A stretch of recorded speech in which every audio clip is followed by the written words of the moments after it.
الحمدللہ رب العالمین والعاقبۃ للمتقین والصلاۃ والسلام علی سید الانبیاء والمرسلین وعلی آلہ واصحابہ اجمعین، اما بعد، فاعوذ باللہ من الشیطان الرجیم، بسم اللہ الرحمن الرحیم۔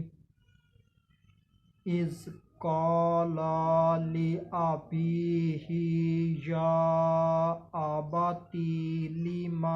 تعبد ما لا يسمع ولا يبصر ولا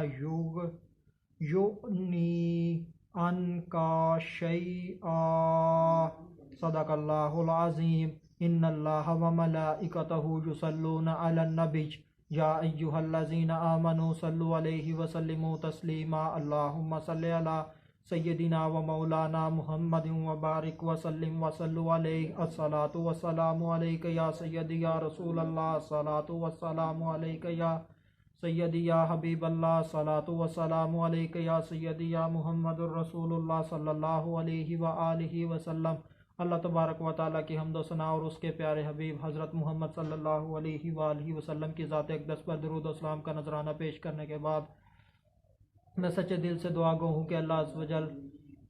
میرے حاضرین ناظرین سامعین کے مال جان عزت آبرو میں برکتیں عطا فرمائے، اور دعا گو ہوں کہ اللہ عز و جل مجھے حق سچ ٹھیک ٹھیک بیان کرنے کی توفیق عطا فرمائے۔ اگر اس میں کوئی غلطی کوتاہی ہو تو اللہ عز و جل اپنے شان کریمی کے صدقے سے مجھ بندہ ناچیز کو معافی عطا فرمائے۔ دعائیہ کلمات کے بعد آج کا جو میرا عنوان ہے وہ ہے حضرت ابراہیم علیہ السلام کا اپنے باپ سے کلام۔ خطبہ کے اندر تلاوت کی گئی آیہ کریمہ سورہ مریم آیت نمبر 42 پارہ نمبر 16، ترجمہ: جب اپنے باپ سے فرمایا، اے میرے باپ، تم کیوں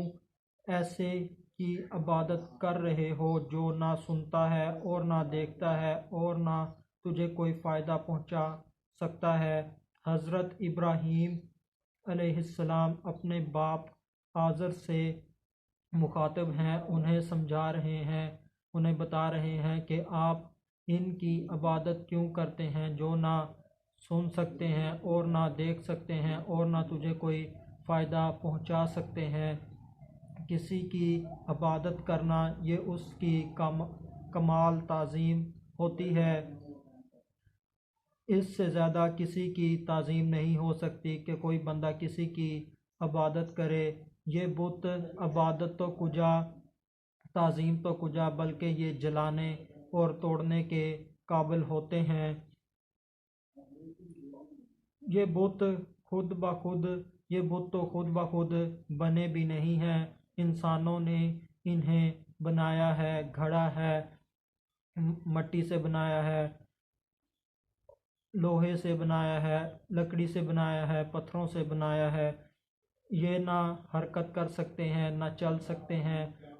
نہ کسی کا فائدہ کر سکتے ہیں، نہ اپنا بچاؤ کر سکتے ہیں۔ ہوا چلے تو منہ کے بل گر پڑیں اور ٹوٹ جائیں۔ جن کو انسان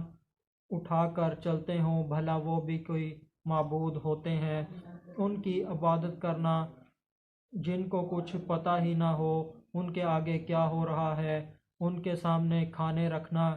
ان کو کھانے پیش کرنا جو کھا ہی نہیں سکتے، یہ انسان کی کمال درجہ کی حماقت اور گمراہی ہے۔ ان کے آگے عاجزی کرنا، سر کو جھکانا، ہاتھ جوڑنا اور ان سے سوال کرنا، یہ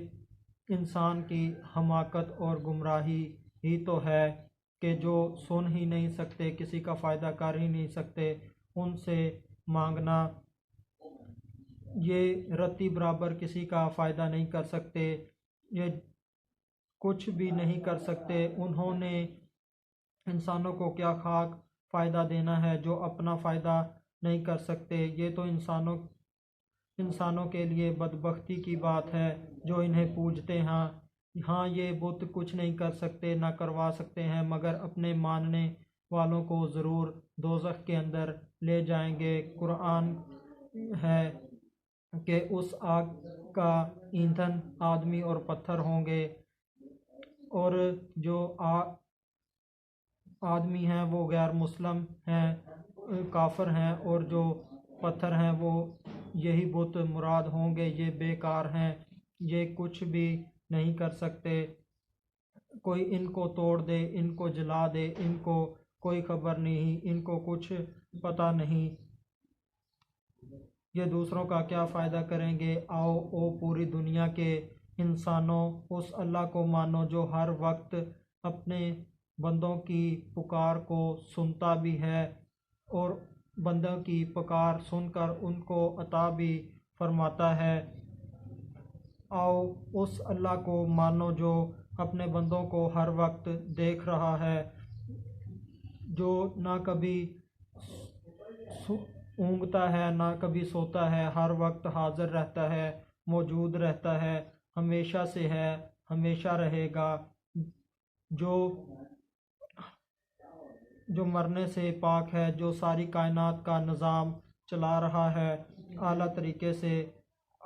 انہیں ہر مخلوق کو رزق دیتا ہے، جو تم سے 70 ماہوں سے زیادہ پیار کرنے والا ہے، محبت کرنے والا ہے۔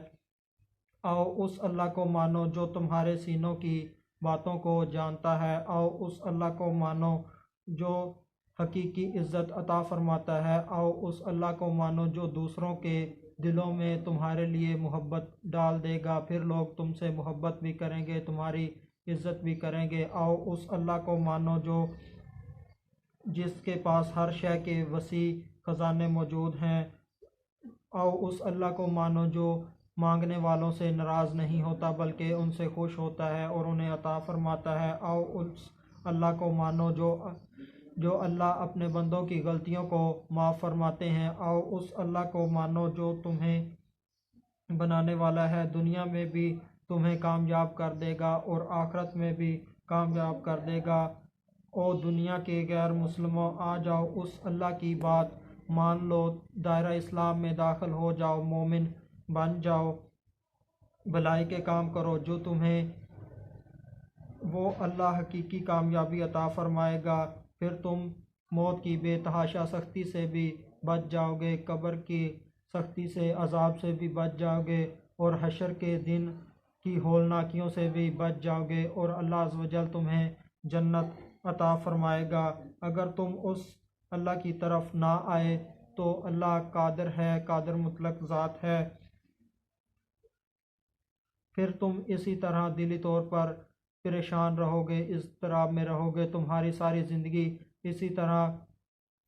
اس شدید اضطراب کے اندر گزرے گی، اسی طرح تم پریشان رہو گے، پھر موت کے وقت سے لے کر دوزخ کی کبھی نہ ختم ہونے والی زندگی میں ہمیشہ ہمیشہ تم عذاب میں ہی رہو گے۔ آخر میں اللہ تبارک و تعالیٰ سے دعا ہے کہ اللہ تبارک و تعالیٰ ایسے انسانوں کو ہدایت عطا فرمائے۔ وما علینا الا البلاغ المبین۔